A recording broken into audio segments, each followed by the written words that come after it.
अचिन्त्य नित्यं गोप्यं अगोप्यं अवन्द्य निन्द्य करुणानिधानम् आपाणिपान जवनो गृहीता पश्यता चक्षुष शृणोत कर्णः सवेभिवेद्यं न च तस्य स्तवेता तमाहुरग्रं पुरुषं महान्तं।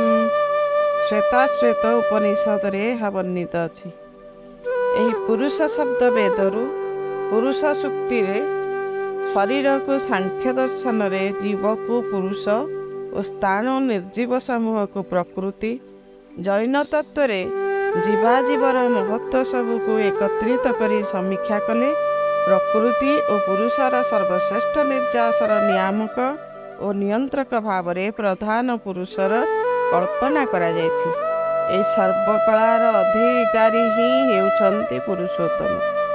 ବୈଷ୍ଣବ ସମ୍ପ୍ରଦାୟ ନିଜ ଦର୍ଶନରେ ବିଷ୍ଣୁକୁ ପୁରୁଷୋତ୍ତମ ବୋଲି ସ୍ୱୀକାର ପ୍ରଦାନ କରିଥିବା ବେଳେ ଗୀତା ରଚନା କାଳରେ ବିଷ୍ଣୁ, ବାସୁଦେବ, ଈଶ୍ୱର ଏପରି ଅନେକ ନାମ ସହିତ ପୁରୁଷୋତ୍ତମ ନାମଟି ସମ୍ମିଳିତ ହୋଇ ସମସ୍ତ ତତ୍ତ୍ୱର ଆଦିସ୍ରଷ୍ଟା, ସ୍ଥିତିର ପୋଷଣକର୍ତ୍ତା ଓ ପ୍ରଳୟର ସର୍ବଶ୍ରେଷ୍ଠ ସଂହାରକ ଭାବରେ ଚେତନାରେ ପ୍ରତିଷ୍ଠିତ ହୋଇଗଲା। ଓଡ଼ିଆମାନଙ୍କ ଅନ୍ତର ଭିତରେ ବିଷ୍ଣୁ ତତ୍ତ୍ୱର ମହତ୍ତ୍ୱ ପ୍ରଭୁ ଶ୍ରୀ ଜଗନ୍ନାଥଙ୍କ ଠାରୁ ଅଭିନ୍ନ ନୁହେଁ।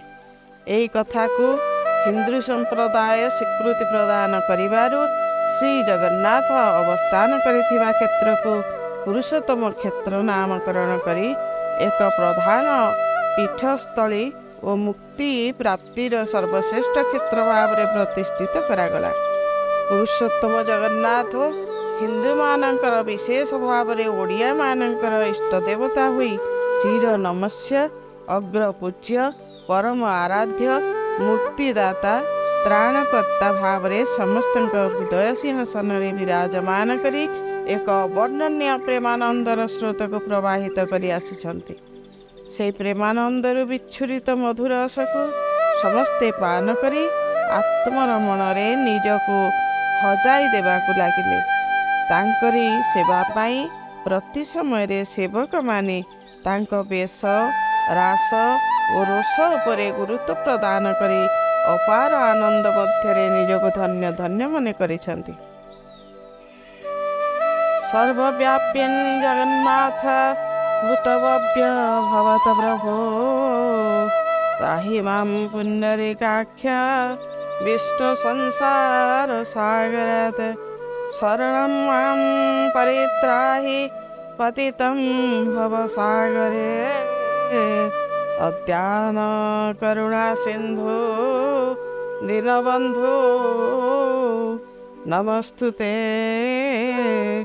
ଅଦ୍ୟାନ କରୁଣା ସିନ୍ଧୁ ଦୀନବନ୍ଧୁ ନମସ୍ତୁତେ।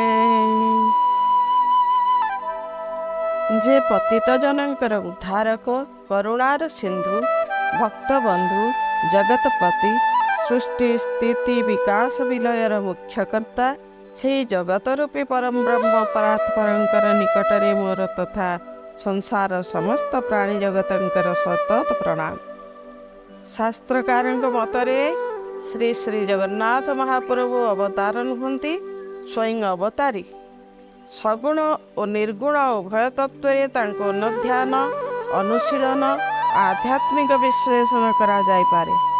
ଜଗନ୍ନାଥ ଶବ୍ଦର ପ୍ରକୃତ ଅର୍ଥ ହେଲା ଜଗତ ରୂପୀ ଉପାସ୍ୟ ପୁରୁଷ।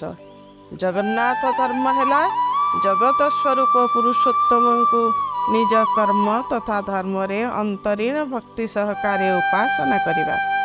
ଓଡ଼ିଶାର ସାଂସ୍କୃତିକ ଚେତନା ଧାରେ ଧାରେ ଶ୍ରୀ ଜଗନ୍ନାଥ ସର୍ବଦା ମୂର୍ତ୍ତିମନ୍ତ। ଜଗନ୍ନାଥ ହେଉଛନ୍ତି ମୁକ୍ତିର ଦେବତା, ଭକ୍ତିର ଓ ଶାନ୍ତିର ଚିର ଭାଷ୍ୟର ପ୍ରତିଭାବାନ ଲୀଳାମୟ ପୁରୁଷ।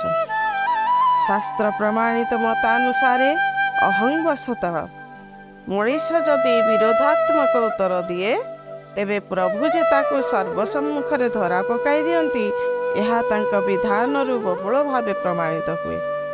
ଜଗନ୍ନାଥ ଯେ ମଣିଷର ଅହଂଭାବକୁ ସହ୍ୟ କରିପାରନ୍ତି ନାହିଁ ତାହା ଏଠି ଛତ୍ରେ ଛତ୍ରେ ପ୍ରମାଣିତ।